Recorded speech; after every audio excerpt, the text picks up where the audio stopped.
Hi everyone! Right now, we will install React Typescript using Create React App. If you don't have it, please do watch the previous video on how to install Create React App. I'll give the link in the description too.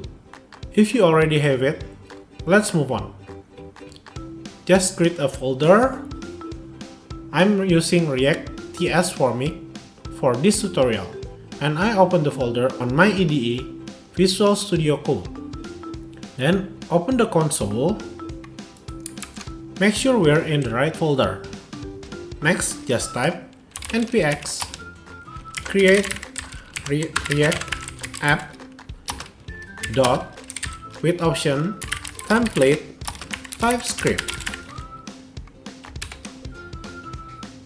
Dot means install it in our current folder. If you're using another IDE, you can just open terminal or command prompt, then go to your folder and just do the same.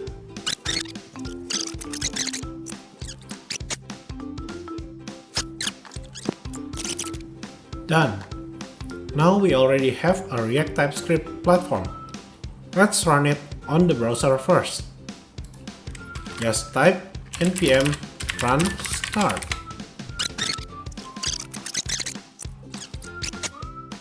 And it's done.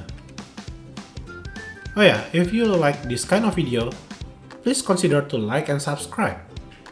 In the next video, we will install all the components we need to create the form we want. Thank you for watching. See ya!